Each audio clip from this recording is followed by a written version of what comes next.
नमस्कार दोस्तों, स्वागत है आपका हमारे YouTube चैनल जीके ट्रैकर पे।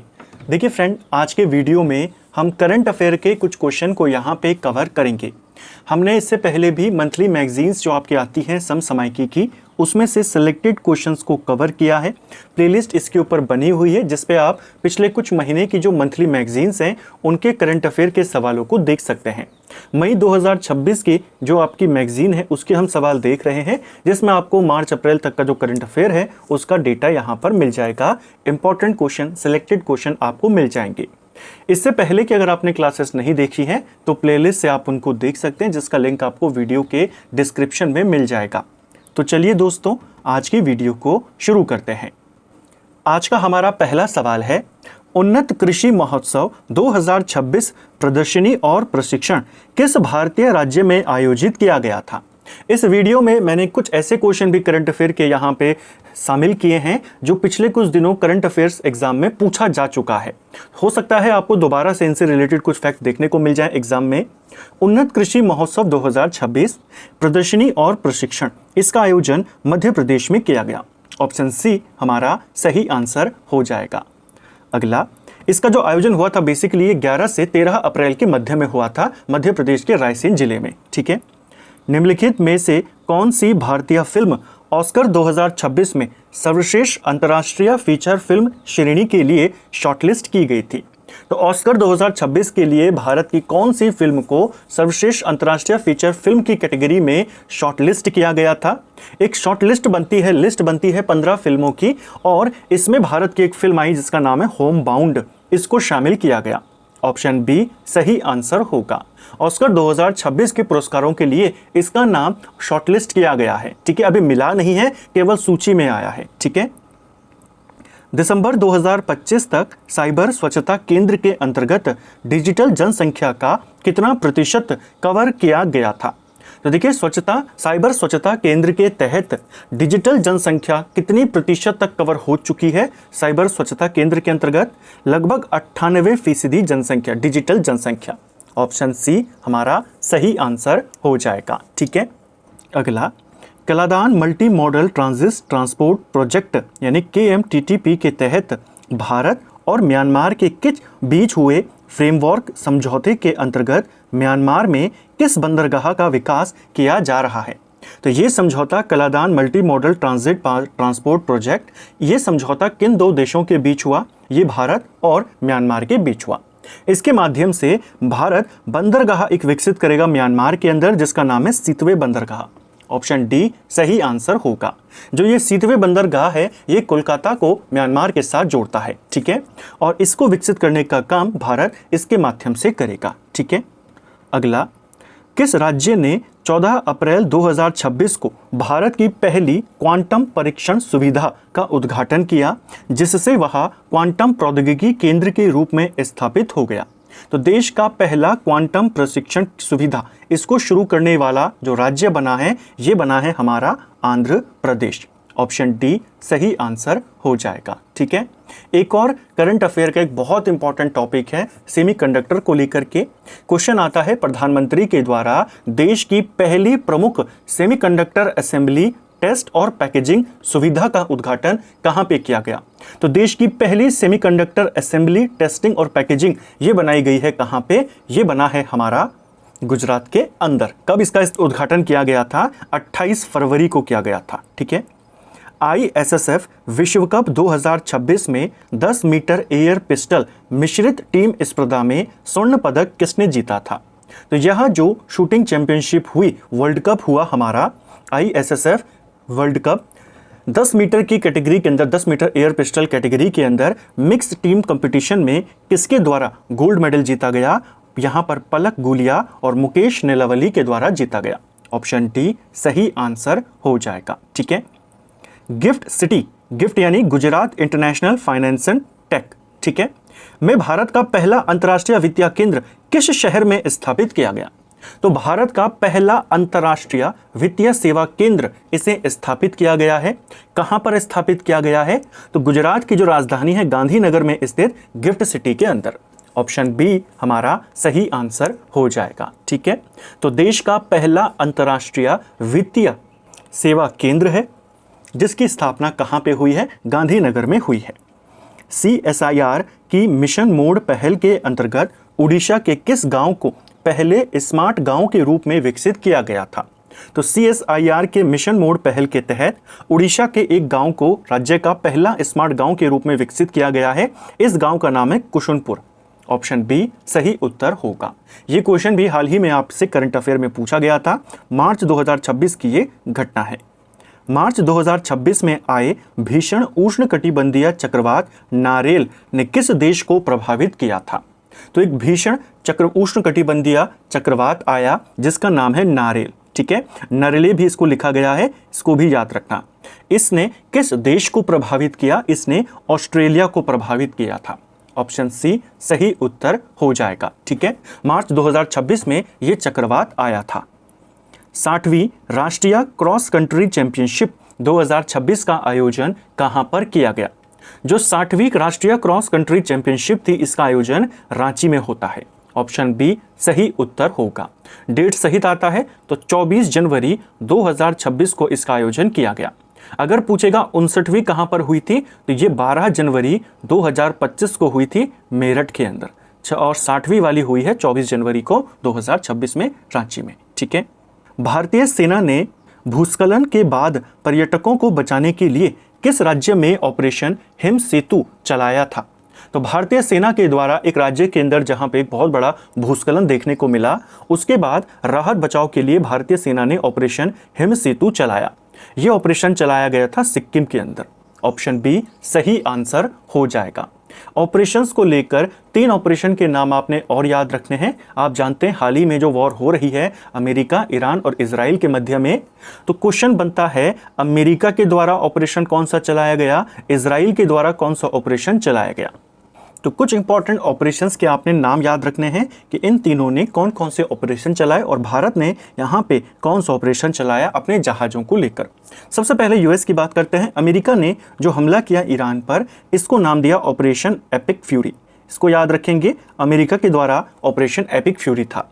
इजराइल ने भी जब हमला किया तो इजराइल का जो ऑपरेशन था उसका नाम था ऑपरेशन राइजिंग लॉयन। ठीक है, जब ईरान ने यहां पर उल्टा वार करना शुरू किया तो ईरान ने इसे ऑपरेशन नस्र और ऑपरेशन फतेह जैसे नाम दिए। ठीक है, इसके अलावा अमेरिका ने जो पिछले साल ऑपरेशन चलाया था, जहां उसने अपने बॉम्बर्स भेज के बॉम्ब गिराए थे ईरान के ऊपर, उसका नाम था ऑपरेशन मिडनाइट हैमर। ठीक है, ये कुछ इंपॉर्टेंट ऑपरेशन, खासकर एपिक फ्यूरी और इजराइल का राइजिंग लायन। ठीक है, भारत ने यहां पर अपने जहाजों के लिए ऑपरेशन ऊर्जा सुरक्षा चलाया था। ठीक है, IUCN की रेड लिस्ट के अनुसार जलवायु परिवर्तन के कारण किस मुख्य पेंगुइन प्रजाति को हाल ही में संकटग्रस्त या लुप्तप्राय श्रेणी में डाला गया है?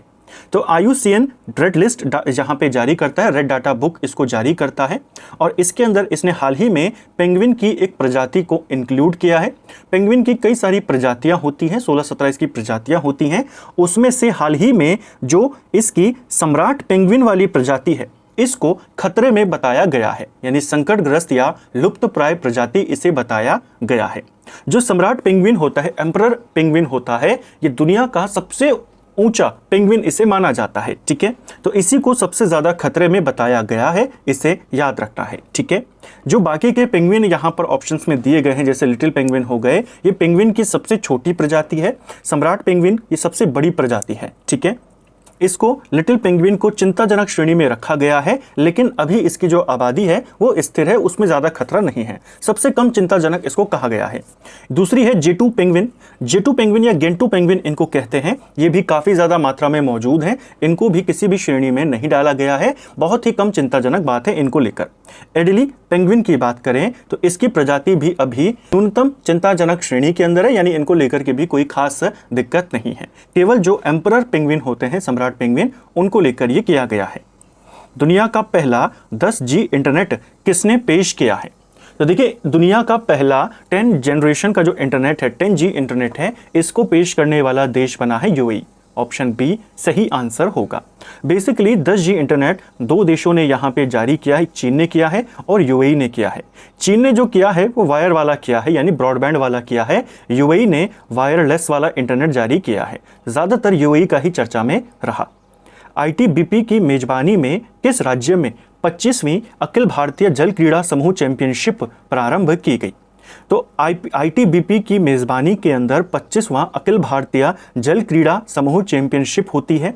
यह चैंपियनशिप होती है कहाँ पे? उत्तराखंड के अंदर। ऑप्शन बी सही उत्तर होगा। उत्तराखंड के टिहरी में इसको आयोजित किया गया था। ठीक है। किस मिशन ने अंतरिक्ष में मनुष्यों द्वारा तय की गई सबसे लंबी दूरी का विश्व रिकॉर्ड बनाया है? तो इनमें से कौन सा मिशन है जिसने मनुष्यों के द्वारा अंतरिक्ष में सबसे लंबी दूरी तय करने का रिकॉर्ड बनाया है? यह रिकॉर्ड आर्टेमिस द्वितीय ने बनाया है। ऑप्शन सी सही आंसर हो जाएगा। ठीक है। अभी तक ज़्यादातर मनुष्य जो जाता है अंतरिक्ष में, यह मनुष्य के द्वारा जो सबसे लंबी दूरी तय की जाती है वो चांद के आसपास का इलाका है, लेकिन इस वाले मिशन ने चांद के दूसरे हिस्से को भी पार किया पूरा, और ये मनुष्यों के द्वारा तय की गई सबसे लंबी दूरी यहाँ पे हो गई।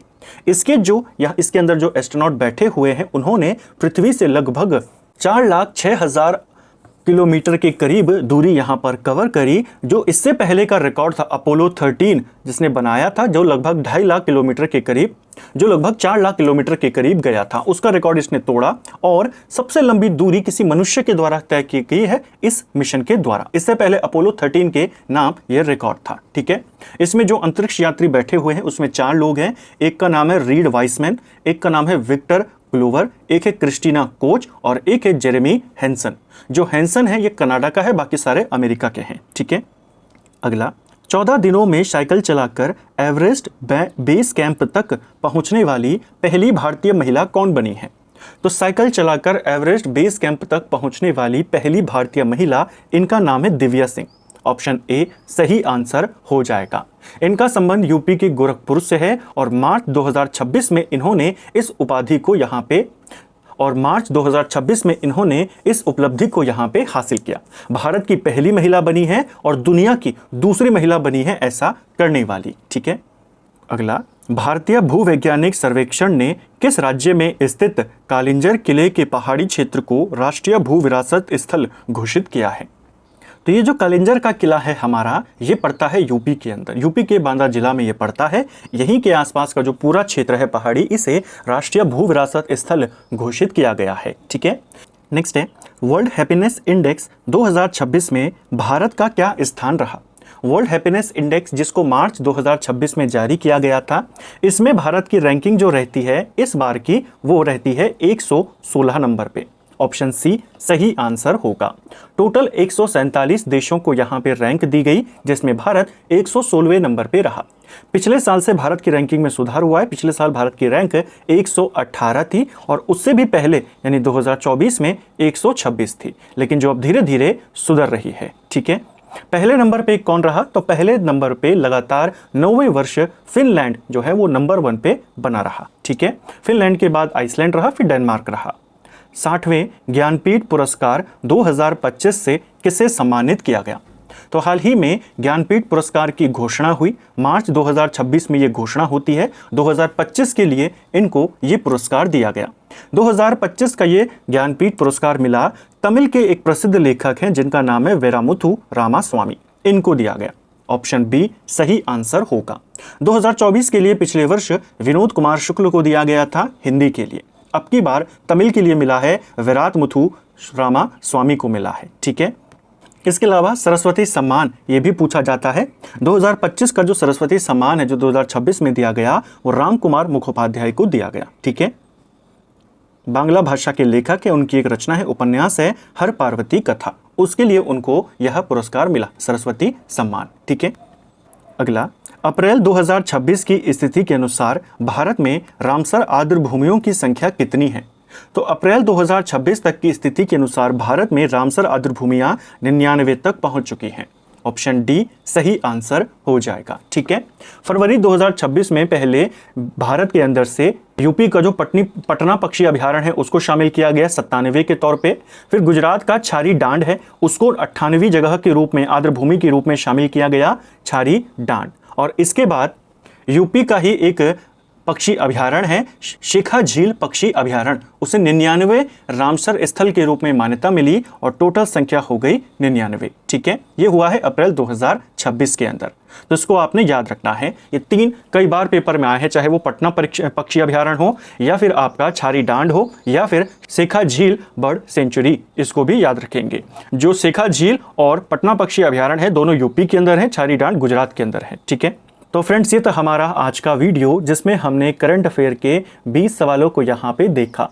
उम्मीद करता हूँ आपको आज का वीडियो पसंद आया होगा। अगर आपको ये वीडियो पसंद आई है तो वीडियो को लाइक करें, चैनल पर नए हैं चैनल को सब्सक्राइब करें, अपने दोस्तों के साथ शेयर करें। वीडियो आपको कैसे लगे कमेंट बॉक्स में हमें ज़रूर बताएं। Thank you friends.